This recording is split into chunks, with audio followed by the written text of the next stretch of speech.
The morning sun hung high over the Pacific, but down in the radar shack aboard the USS Lafay, time meant everything. April 16, 1945. The clock read 7:27 hours.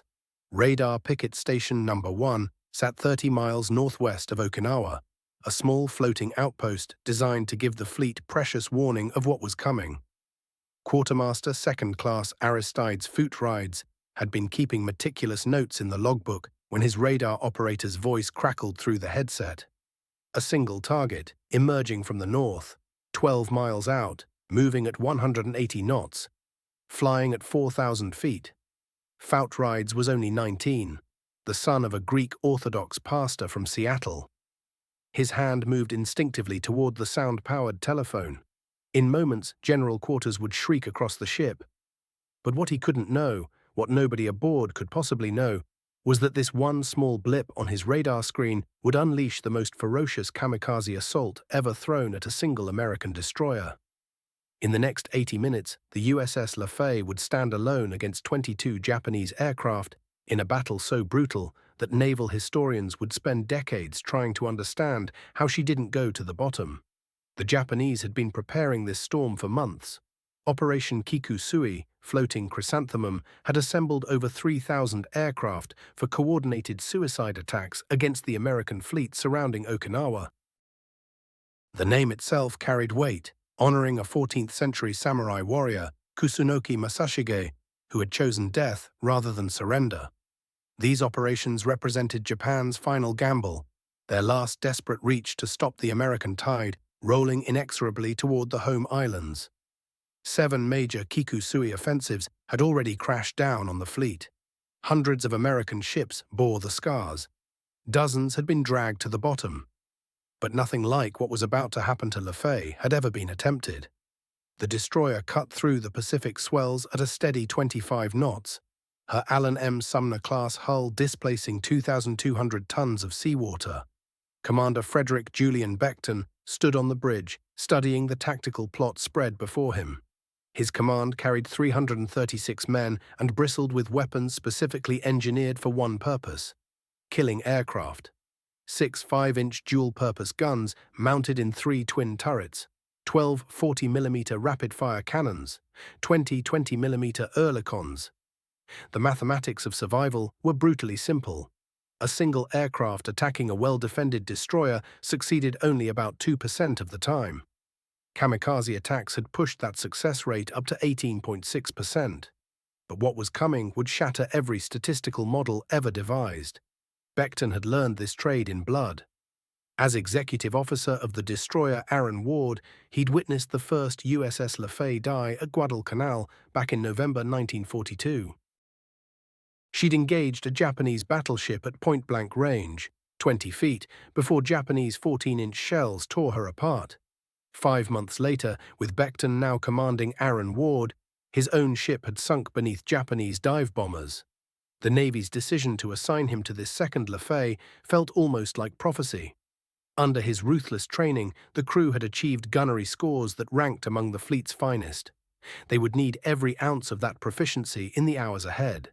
Far to the north, a Japanese pilot sat in the cockpit of an Aichi D-3A Val dive bomber, checking his fuel gauge and testing his bomb release. The 750-kilogram bomb hung beneath his fuselage, armed and ready. His orders were reconnaissance, probe the American defenses, report back on ship positions. But like thousands of special attack volunteers, he'd already written his final letters home. He'd drunk his ceremonial sake, he'd tied the hachimaki headband across his forehead, the rising sun blazing red against white cloth. There would be no return flight, no intelligence report. This was a one-way journey. American radar operators tracked the Val as it circled at 8,000 yards, just beyond the effective range of their guns. Aboard the Lafay in the Combat Information Center below decks, Lieutenant Lloyd Hull monitored the sophisticated array of radar systems. The SK Air Search radar could paint targets 60 miles away. The SG Surface Search System could pick up ships 22 miles distant. But radar had its limits. Low-flying attackers could slip beneath the electronic coverage. Multiple simultaneous attacks could overwhelm the operator's ability to track each target. And the newest Japanese tactic, using high-altitude decoys to pull away fighter protection while attackers came in low, had proven devastatingly effective. At 0730, the Val began its approach run. Mount 51, one of the forward 5-inch turrets, swung to track it. Gunner's mate Lawrence Delowski had drilled his crew until they could load, aim and fire in under 3 seconds. The Mark 37 fire control system, a marvel of analog engineering, calculated range, speed, bearing and altitude. It compensated for wind drift, ship movement, even barrel wear. The mechanical computer worked through ballistic equations that would have taken human gunners minutes to solve. But even with radar direction, hitting a maneuvering aircraft screaming along at over 200 miles per hour required equal parts skill and luck.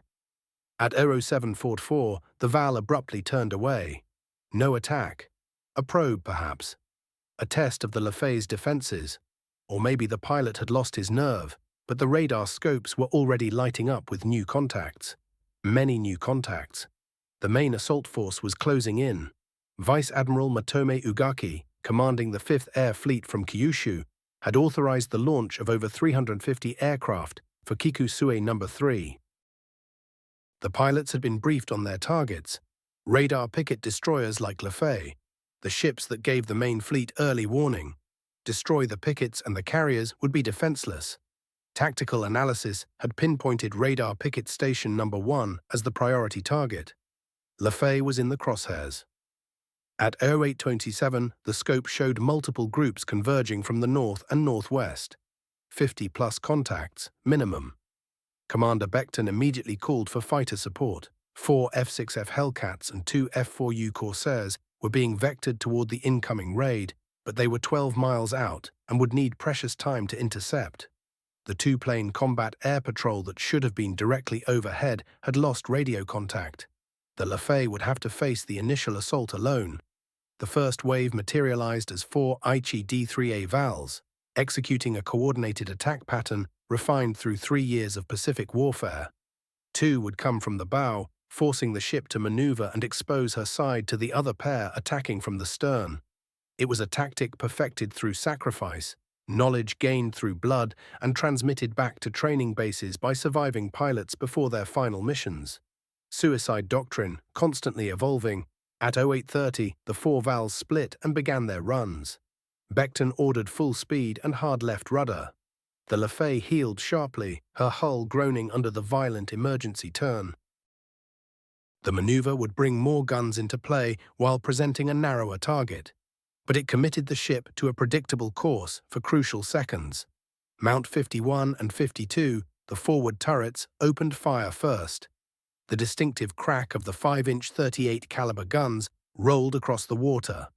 Each shell carried a time delay fuse designed to detonate at a predetermined range, creating shrapnel clouds meant to shred aluminum and kill pilots.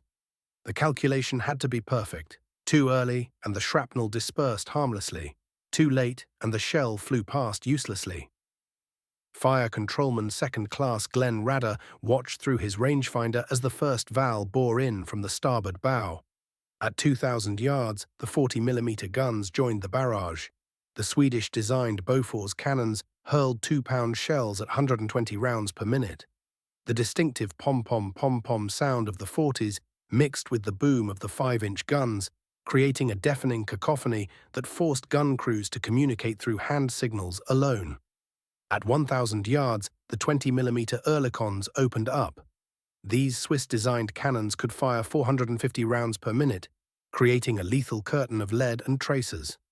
Gunner's mate third-class Warren Walker, strapped into his 20mm mount, watched his tracers arc toward the diving Val. The aircraft seemed to hang in the air, growing larger with agonizing slowness despite its actual speed exceeding 200 miles per hour. Walker could see the pilot's face now. The rising sun emblems on the wings, the bomb slung beneath the fuselage. The first Val shuddered under multiple 40mm hits. Chunks of aluminum skin and engine cowling tore away. The port wing separated at the root. The aircraft cartwheeled into the ocean 400 yards off the starboard beam, its bomb detonating on impact and sending a towering geyser of spray over the forward guns. One down, The second Val pressed its attack from the port side, flying directly into concentrated fire from Mount 52. A 5-inch shell detonated directly beneath it, shrapnel shredding the fuselage and killing the pilot instantly. The Val nosed over and crashed 300 yards to port. 2 down. The third Val, attacking from astern, released its bomb at 500 yards before multiple 20mm hits ignited it in a ball of flame. The bomb splashed harmlessly 50 yards astern as the burning aircraft plunged into Lafay's wake. 3 down. The fourth Val made a fatal mistake, approaching at a constant angle and altitude that made fire control calculations almost simple. Chief Gunner's mate Wayne Schaffer's Mount 53, the after 5-inch turret, put 3 shells into it at 800 yards. The Val disintegrated in mid-air, raining wreckage across the ocean. 4 aircraft destroyed in 3 minutes. In the Combat Information Center, Lieutenant Hull marked the 4 kills on his plotting board, but the radar scope offered no comfort. More aircraft were incoming, and the tactical situation was deteriorating rapidly. The 8-plane fighter cover, providing high-altitude protection, had been decoyed away by Japanese fighters. The 2-plane low-level patrol remained out of radio contact. For the next critical minutes, the Lafay would have to stand on her own guns. At 08:39, the main body of the attack force arrived. Unlike the coordinated first wave, these aircraft attacked in rapid succession from multiple directions, an approach specifically designed to overwhelm the ship's fire control capacity. The tactic had been developed through careful analysis of American anti-aircraft procedures. Gun directors could track only one target at a time. Manual gun mounts needed precious seconds to traverse to new targets. Ammunition handlers could maintain maximum rate of fire only briefly before exhaustion set in. The fifth attacker was a Yokosuka D-4Y Judy dive bomber, approaching at wave-top height from dead ahead, below the depression limits of the 5-inch guns. Beckton ordered flank speed and hard right rudder, attempting to unmask his after batteries. The forward 20mm gunners fired desperately, their tracers weaving a lethal web. The Judy pilot held his course, boring straight in despite multiple hits shredding his airframe. At 100 yards, he pulled up sharply, attempting to crash into the bridge itself. Quartermaster Futrides watched from the bridge wing as the Judy's propeller seemed to fill his entire world. At the last instant, the aircraft stalled. Whether from battle damage or pilot error, nobody would ever know. The Judy's wing clipped the port yard arm, spinning the plane around. It crashed into the water just 20 yards to port, its explosion showering the bridge with burning fuel and debris.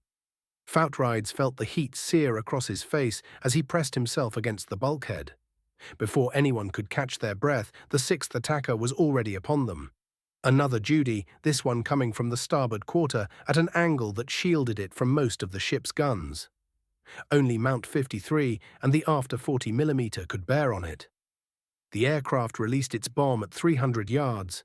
Beckton ordered hard left rudder, but the bomb struck anyway, penetrating the main deck between the funnels and detonating in the after-crew quarters. The explosion killed 2 men instantly and ignited fires that threatened the stored 40mm ammunition nearby. The seventh attacker, a Val approaching from port, flew into a wall of fire from the portside 20s. Seaman First Class Robert Carr, manning gun 23, held his trigger down despite his weapon overheating. The sustained fire paid dividends. The Val's engine erupted in flames and the aircraft crashed close aboard to port, so close that burning gasoline splashed across Lafay's deck, starting fresh fires. The eighth attacker came from nowhere.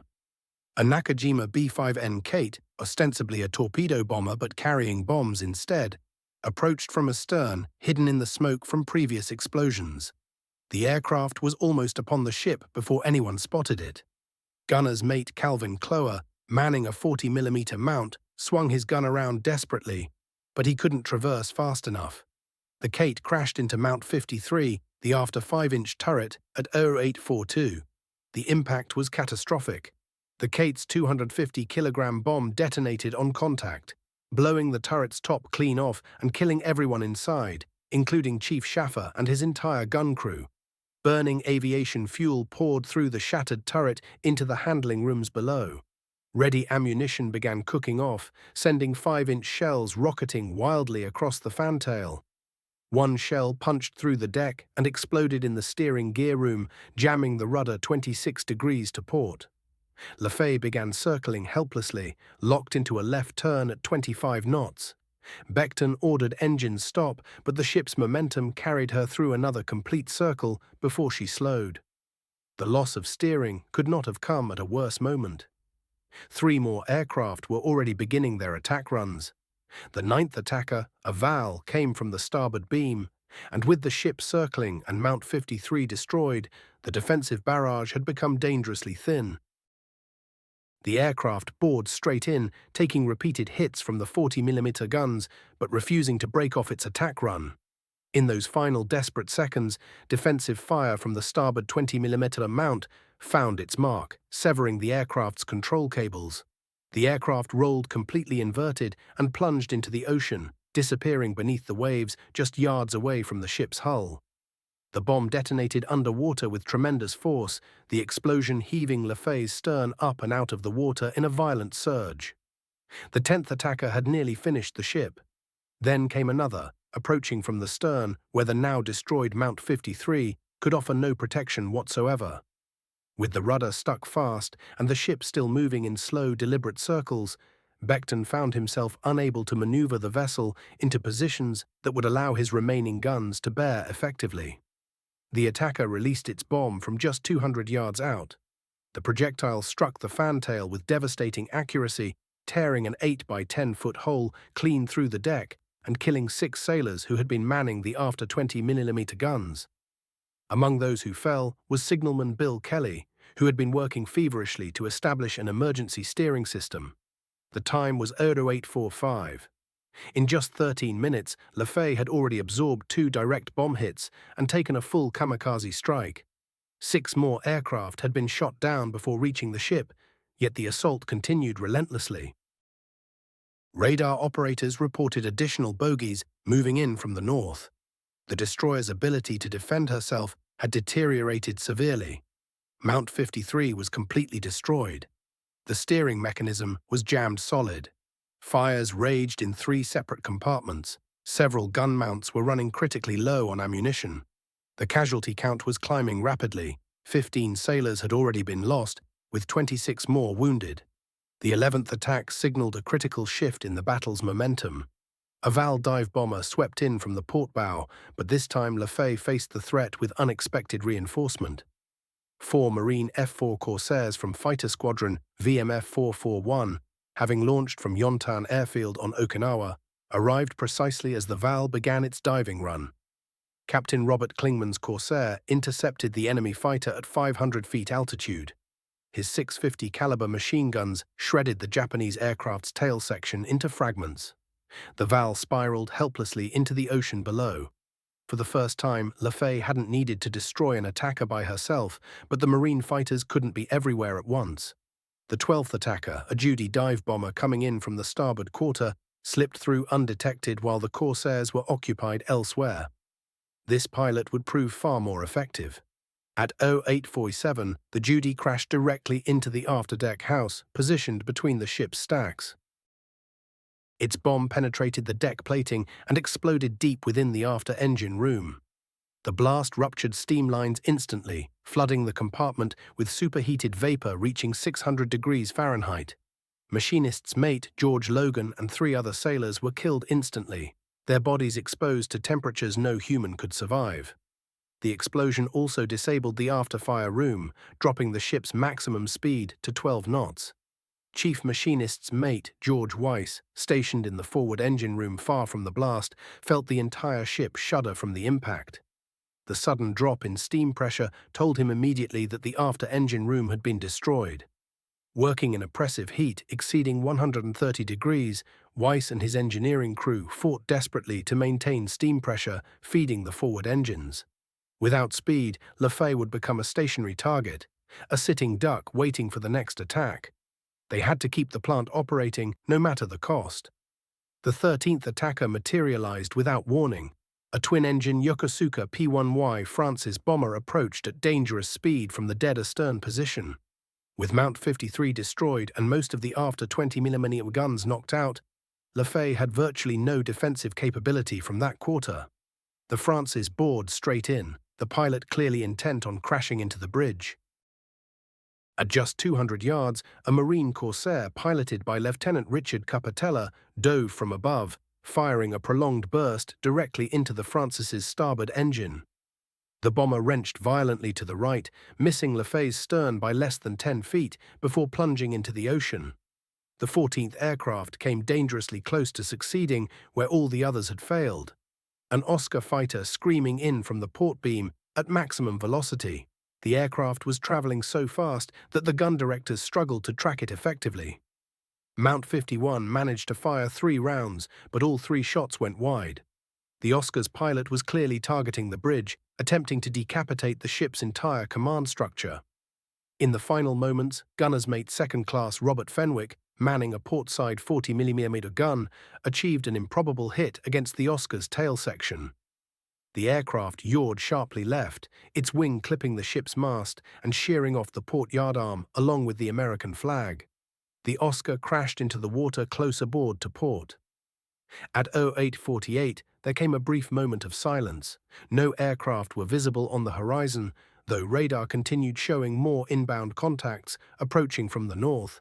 Beckton seized the opportunity to survey the damage situation. The reports were devastating. Mount 53 was completely destroyed, with all hands lost. Steering control was gone. The after engine room lay flooded. Multiple fires burned uncontrollably. Casualties had reached 32 dead, with more dying each moment, and over 50 wounded sailors crowded the medical spaces. Ammunition was running critically short on several gun mounts, and still more aircraft were coming. Lieutenant Frank Manson, the ship's communications officer, approached Beckton and asked quietly if they should prepare the crew to abandon ship. Beckton's response would become immortalized in the ship's history. "Hell no, Frank. We still have guns that can shoot. I'll never abandon this ship as long as a single gun will fire." Nearby, a lookout standing watch added his own grimly honest postscript to the captain's defiant words. "And if I can find one man who has the strength left to fire it." The 15th attacker shattered the brief respite. Another Val was diving from high altitude directly out of the sun itself, employing the classic attack angle that had been used since aviation warfare first began. The sun's harsh glare made it impossible for lookouts to spot the diving aircraft until it was already committed to its attack. The Val released its bomb from 1,000 feet. Beckton instinctively ordered hard right rudder, momentarily forgetting that the ship had lost all steering capability. The bomb struck the water 10 yards to port and erupted in a violent explosion, sending shrapnel tearing through the ship's hull and wounding 4 more sailors. The 16th aircraft was a Mitsubishi G4M Betty, a far larger threat than the single-engine attackers Lafay had battled previously. The twin-engine bomber approached from the starboard beam at just 200 feet, far too low for the 5-inch guns to engage effectively. Every 40mm and 20mm gun capable of bearing opened fire simultaneously. The Betty's larger size made it a more conspicuous target, but it could also absorb far more punishment. Streams of tracers poured into the bomber's fuselage and wings. One engine suddenly burst into flames. Then the second engine caught fire. Still, the Betty continued on relentlessly toward the ship. At 300 yards, the Betty's pilot released 2 bombs. Both projectiles missed, straddling the ship to either side, but the bomber itself, now completely engulfed in flames, continued its straight approach toward Lafay. At the last possible instant, the aircraft's left wing dipped sharply. Whether from control failure or the pilot's death, no one would ever know. The Betty passed directly over Mount 52, so close that the 5-inch gun crew instinctively ducked low. The burning bomber crashed into the ocean on the port side, its flaming wreckage skipping across the water like a burning stone before sinking.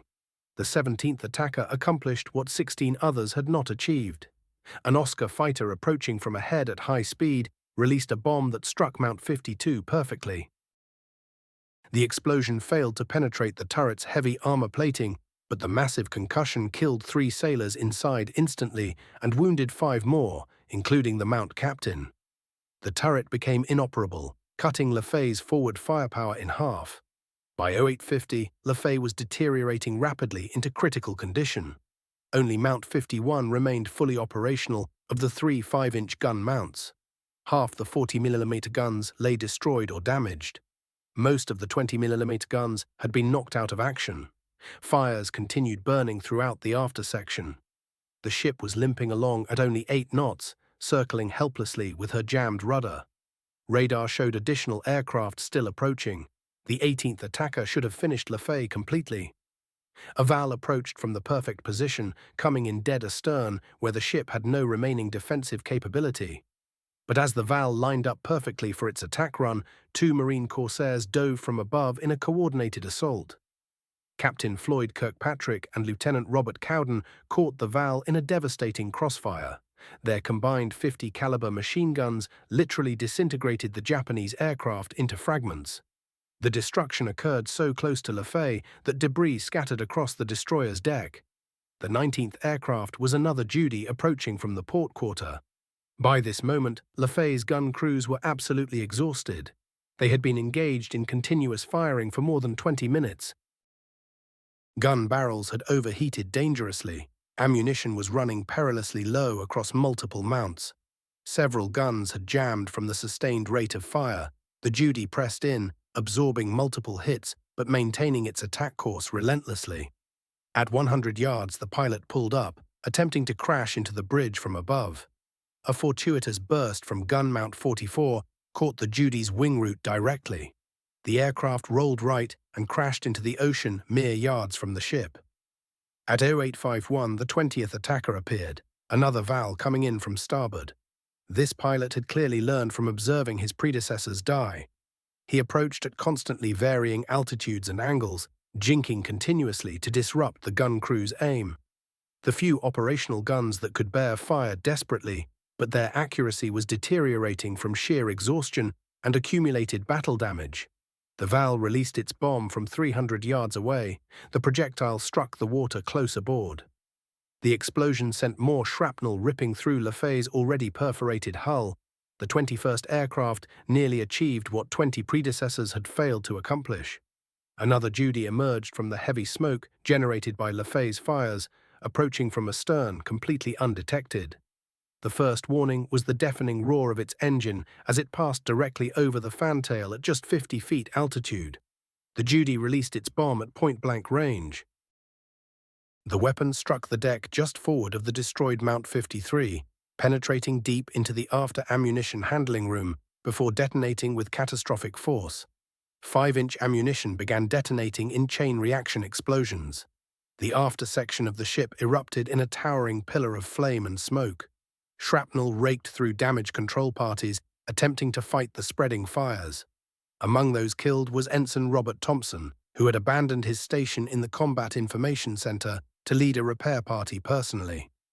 He would be awarded the Navy Cross posthumously for his extraordinary sacrifice. The massive explosion ruptured the fire mains, cutting water pressure to the entire after section. Without water available to fight the fires, damage control parties resorted to desperate measures, hurling burning debris overboard by hand. Men wrapped rags around their hands and grabbed red-hot shell casings, hurling them over the side. Others used their own bodies to smother the flames, rolling across the burning deck. The 22nd and final attacker was a Zero, approaching from the port bow at 00853. By this point, Lafay was barely fighting back anymore, with only Mount 51 and a handful of automatic weapons still in action. The ship was dead in the water, burning furiously, listing to port from accumulating flooding. Beckton watched the Zero approach, fully aware that his ship had almost nothing left to stop it. But Lafay was not alone. 4 Navy F-6F Hellcats from Fighter Squadron VF-10, finally arriving from the carrier Intrepid, intercepted the Zero at 1,000 yards. Lieutenant John Mitchell's Hellcats poured hundreds of rounds into the Zero's engines. The aircraft burst into flames and crashed into the ocean, 500 yards from Lafay. The attack had ended. In 80 minutes, USS Lafay had confronted 22 aircraft in what would become the most concentrated kamikaze assault of the entire Pacific War. 6 kamikazes had crashed into the ship. 4 bombs had struck with precision. The destroyer had endured repeated strafing attacks, yet somehow, impossibly, she remained afloat. 32 men lay dead, 71 more were wounded. The ship was a burning, flooding wreck. But she had survived against all odds. The statistical reality was extraordinary. Of the 22 attackers, Lafay's guns had destroyed 8. Marine and Navy fighters had eliminated another 8. 6 had either crashed into the ship or scored direct bomb hits. Never before and never after would a single ship face such concentrated kamikaze attacks and live to tell the story. Probability models suggested the statistical likelihood of survival was less than a single percent. Yet Lafay had beaten those staggering odds through a masterful blend of exceptional preparation, creative battle tactics, sheer determination, and perhaps a touch of fortune smiling down that terrible day. Executive Officer Lieutenant Commander Charles Holovac would spend countless hours afterwards breaking down every moment of the assault with cold mathematical analysis. The average span between each aircraft's arrival was 3 minutes and 38 seconds. When the gaps between attackers stretched their longest, 8 full minutes separated one assault from the next. But there were moments when the intervals compressed to just 45 seconds. During the peak of the onslaught, Lafay found herself locked in combat with a fresh attacker roughly every 90 seconds, and this relentless pace continued for nearly a quarter hour without pause. No destroyer in the entire history of naval warfare had absorbed such withering, continuous bombardment from the air and lived to tell about it. The technological advantages protecting the ship were equally remarkable. Lafay's Mark 37 fire control systems, equipped with their advanced calculating machines, permitted her 5-inch guns to strike targets with breathtaking accuracy that had never been achieved before. The proximity-fused shells represented a closely guarded secret weapon that would burst open automatically whenever they passed near an aircraft, dramatically improving the chances of a lethal hit. The port and starboard 40mm batteries, throwing shells at tremendous speed with explosive warheads, created an essential defensive layer between the ship and her attackers. Even the small-caliber 20mm guns, despite being dismissed by critics as inadequate, had managed to bring down multiple aircraft when they pressed their attacks close enough. Yet weapons systems alone could not have preserved Lafay's existence. The men operating them made the critical difference. Commander Beckton's shrewd maneuvering of his crippled vessel, turning her stern or bow to present the smallest possible target. Gun crews who kept feeding ammunition and pulling triggers even as friends fell mortally wounded beside them. Repair teams who battled roaring infernos using nothing but their bare hands and whatever water they could find. Engine room personnel who maintained power to the ship while sweat poured from their bodies in rooms hot enough to blister paint from the steel walls themselves. The sailors hunched over radar scopes, following multiple hostile blips across their screens through billowing smoke and the fog of battle. Every single man who remained at his station when fear and survival instinct pulled at him to run and seek shelter. The Japanese had dispatched their most experienced aviators and their finest aircraft to execute this attack. These were not the hastily trained volunteers recruited in late 1945, receiving mere hours of instruction before their ultimate flight. These were seasoned pilots who had deliberately chosen to meet their end with honor rather than surrender. The way they coordinated their movements, particularly when the assault began, revealed sophisticated knowledge of how American ships defended themselves. They exploited smoke and the sun's position to hide their approach. They struck from multiple directions simultaneously to saturate the ship's defensive capability. They specifically targeted the vessel's command center and control systems. Naval aviation strategists worldwide would eventually study and adopt these same maneuvers into their own doctrine. The immediate consequences on the battlefield were substantial. Removing Lafay from her position on radar picket station number 1 opened a hole in the detection network guarding the amphibious landing force. Yet her continued survival sent an even deeper signal home. A lone destroyer withstood 22 separate kamikaze strikes. That outcome shattered Japan's fundamental calculation that exchanging one pilot and one aircraft for one enemy warship represented an acceptable formula for victory. The harsh numbers favoring Japan, thousands of planes available against hundreds of ships, were being neutralized by American skill in defense and their expertise in keeping damaged vessels operational. Admiral Richmond Kelly Turner, commanding the entire amphibious operation at Okinawa, would reflect afterwards that nothing mattered more to keeping his crew's spirits alive during the worst of the Kamikaze campaign than Lafay's survival. If this one destroyer could endure such an ordeal, then hope remained possible for every ship. The psychological impact on American sailors, who had grown to regard radar picket duty with dread as essentially a suicide assignment, proved beyond measure. Japanese commanders absorbed equally significant conclusions from the same facts. Intelligence gathered from enemy radio transmissions showed that failing to sink Lafay despite hurling so many attackers at her caused deep despair among the special attack pilots.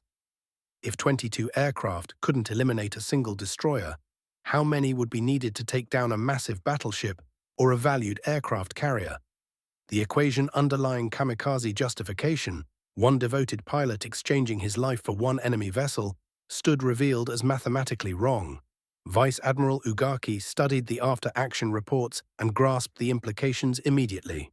His diary on April 16th carried these words: "Despite the noble sacrifice of our special attack warriors, the enemy destroyer was not destroyed. This reveals serious flaws in our body crash strategy against well-prepared defenses. Our approach requires fundamental revision." Within a matter of weeks, Japanese strategy transformed.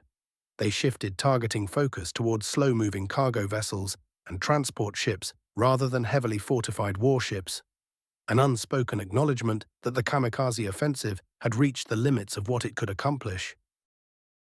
The technological takeaways were swiftly put into American practice. The Allen M. Sumner-class destroyers like Lafay, featuring their twin 5-inch main batteries and thick anti-aircraft defenses, established the design pattern for every destroyer built in the post-war decades.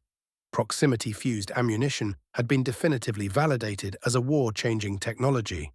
The value of compartmentalized damage management systems had been proven beyond question. Every major world power examined Lafay's official report and wove its lessons into their own maritime strategies. But perhaps the deepest lesson concerned something far simpler than any machine. During an era when technological marvels, electronic computers, radar networks, were fundamentally altering how wars were fought, USS Lafay's continued floating demonstrated that thinking beings still held the ultimate power. Quality training, skilled officers, acts of physical courage, absolute refusal to yield. These intangibles could overcome situations that appeared mathematically impossible. The same human qualities that enabled wooden sailing vessels to defeat ironclad warships, that allowed the underdog to triumph against superior force, retained their power in an age of electronic warfare and sophisticated weapons. The repair records painted their own revealing picture. Bringing Lafay back to operational status demanded 4 months of work while she sat in a dry dock facility. Workers removed and replaced over 300 tons of twisted, shattered metal. Essentially, the entire aft section underwent complete reconstruction. The bill reached beyond $3 million, representing more than a third of what the ship originally cost to build. The Navy deemed this expenditure justified and necessary. Lafay stood as living proof that American-built ships could absorb shocking levels of punishment and still return to duty. The human toll was profound, though not catastrophic. 32 sailors perished from a complement of 336, meaning fewer than 1 in 10 were lost, despite the ship absorbing 6 kamikaze hits and 4 bomb strikes from conventional aircraft. Several factors combined to keep this death percentage lower than circumstances might have predicted. Commander Beckton's insistent emphasis on thorough damage control preparation, the practical experience accumulated by Lafay's men through multiple previous engagements, the superior structural design of the Allen M. Sumner-class hull, incorporating better armor plating and wall systems that confined damage to smaller zones than found on older destroyers, and critically, the extraordinary dedication of the medical staff under Dr. Matthew Daniel, who continued saving lives by performing emergency surgery while explosions continued rocking the ship around him. The individual acts of valor displayed that day were far too numerous to comprehensively document. Gunner's mate Lawrence Dulowski stood his ground in Mount 51 despite bleeding from multiple shrapnel wounds, and his fire alone brought down 3 aircraft before the day concluded. Machinist's mate, George Weiss, labored inside the forward engine compartments under conditions where metal bulkheads blistered and shed their paint coatings from the heat alone, maintaining steam pressure to keep the ship moving. Quartermaster Ari Futrides remained at his station recording every event into the official log, creating the detailed written record that would permit later historians to reconstruct what happened. Simon Calvin Cloyer grabbed control of a 40mm gun after the entire original crew had been killed or wounded, personally bringing down one more attacker before shrapnel caught him. Lieutenant T.W. Runk, serving as the damage control officer, deserves particular recognition here. During the assault, Runk held arguably the most perilous position aboard. Traveling throughout the ship's length to evaluate where destruction had occurred, Runk came upon an unexploded bomb sitting on the main deck, a 250-kilogram weapon that failed to detonate upon impact. Runk did not hesitate. He seized the heavy bomb and heaved it overboard with all his strength. Moments after hitting the water, the device erupted with tremendous force, close enough that metal fragments tore into the ship's external hull. Had that explosive detonated where it fell, the resulting damage might well have proven fatal to the entire vessel. The other ships positioned at Radar Picket Station No. 1 provided equally vital support. The LCSL 51, captained by Lieutenant Howell Chickering, destroyed 6 aircraft and would receive official commendation for her heroic defense. Her concentrated gunfire during the critical phase when Lafay's own weapons were being systematically destroyed proved indispensable to the destroyer's ultimate survival. The LCSL 116 pulled 22 Lafay sailors from the ocean, many suffering severe burns from fuel-fed fires. Their rapid rescue work prevented the casualty count from climbing substantially higher. The naval aviators who arrived to provide fighter protection also earned recognition for their crucial contribution. Marine Captain Floyd Kirkpatrick recorded 3 aerial kills on his record. Navy Lieutenant John Mitchell achieved 2 victories. Their arrival at precisely the moment when Lafay's defensive capacity hung at its thinnest edge almost certainly prevented the ship from sinking. The failure of the initial fighter protection, since those fighters had been drawn away to intercept other Japanese formations, would eventually spark significant changes in how naval commanders directed air support. Future radar picket destroyers would never again operate in isolation without continuous fighter coverage overhead. The strategic implications reached across the entire final phase of the Pacific struggle. Operation Kikusui had committed over 300 aircraft to assault American ships on April 16th. Losing 22 aircraft merely to inflict moderate damage against a single destroyer represented an exchange rate that the Japanese could absolutely not sustain. Japan still possessed approximately 3,000 flyable aircraft. At this pace of attrition, the fighter inventory would dry up long before causing the kind of catastrophic damage needed to halt the impending invasion of the home islands. The mathematics proved relentless and unforgiving. Admiral Chester Nimitz responded swiftly and forcefully upon reviewing Lafay's complete action report. He immediately ordered sweeping adjustments to how radar picket duty would be conducted going forward. Destroyers would henceforth operate in mutually protective groups rather than standing alone. Fighter coverage would become multi-layered and uninterrupted. Repair vessels would position themselves in closer proximity to the picket stations. These modifications, implemented within days, achieved immediate results in reducing the losses suffered during later Kikusui operations. Japanese military leadership also extracted lessons, though these proved predominantly discouraging. The concentrated assault strategy had failed, burning through irreplaceable pilots and scarce aircraft while achieving only marginal results. Coming operations would necessarily scatter attacks across numerous targets simultaneously, preventing the enemy from concentrating their defenses. Yet this dispersal simultaneously reduced the likelihood of inflicting devastating harm to any individual target.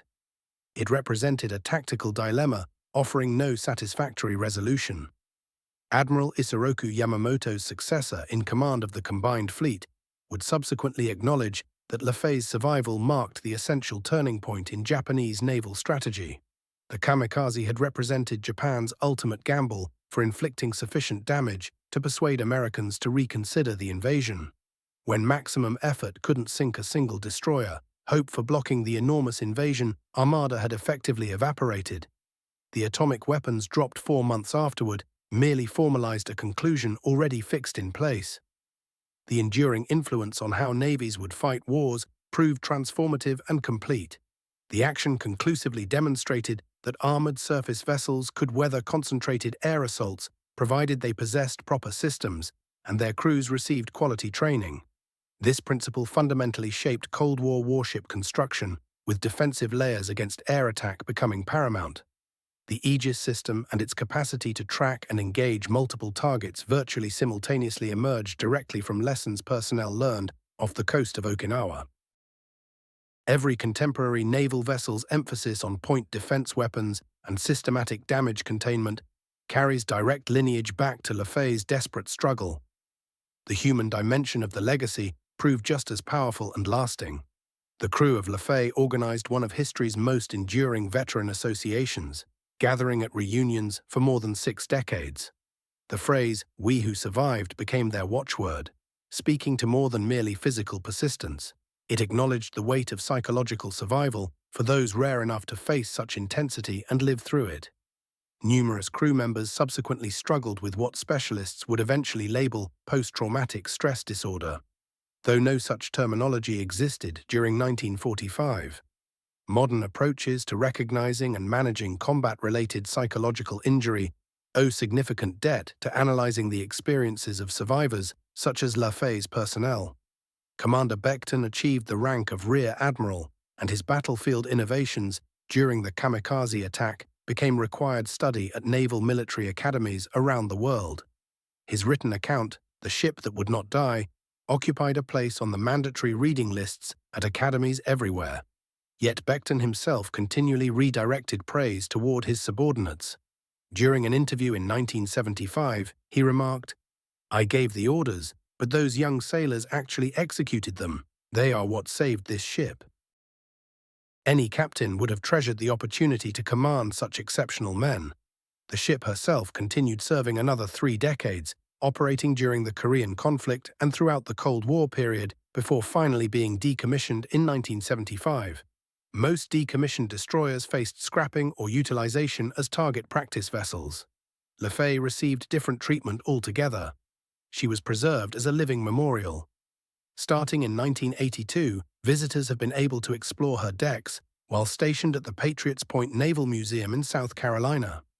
The damage from that April day remains visible throughout the hull. The after 5-inch gun mount, designated Mount 53, was deliberately left unrepaired as an enduring memorial to the 6 sailors who perished there. Modern scholars investigating naval history still deliberate over precisely how Lafay managed her impossible survival. Some observers attribute the statistical improbability to intervention beyond the material realm. Others emphasize how modest advantages accumulated: superior preparation, tactical flexibility, technological superiority, and when combined produced an unlikely yet ultimately achievable result. The reality probably contains truth from both perspectives. Combat has eternally existed at the convergence where preparation encounters unpredictability, where human determination meets mechanical probability. What remains completely undeniable was the bravery demonstrated during those hours. Japanese pilots chose their final moments over surrender. American sailors stood firm against overwhelming numerical superiority. Young men representing both sides gave their lives for what they believed in. War's tragedy consists precisely in this. Such magnificence gets expended toward destruction rather than creation. War's teaching suggests that ordinary individuals reveal extraordinary character when placed in exceptional circumstances. During the pre-dawn hours of April 16, 1945, USS Lafay represented simply another destroyer occupying radar picket duty. By midday, she had transformed into legend. The ship that would not die, the destroyer that confronted 22 kamikaze strikes and persisted. Her account would kindle courage in countless future sailors, demonstrating that adequate preparation, genuine bravery, and absolute determination could transform the seemingly impossible into achievable reality. The final written note recorded in Lafay's official log for April 16, 1945, entered by Quartermaster Food Rides as the damaged vessel proceeded toward Karama seeking emergency repairs, expressed its message with remarkable understatement. Sustained multiple enemy air attacks, ship damaged but operational, proceeding to base. Contained within such dry language lay 80 minutes of terror, 32 fallen comrades, and a narrative of survival that would resound throughout all naval history. Hostilities would end within 4 months. The Kamikaze offensive would claim additional ships and lives before Japan ultimately yielded. Yet never again would any single destroyer encounter such ferocious, concentrated assault.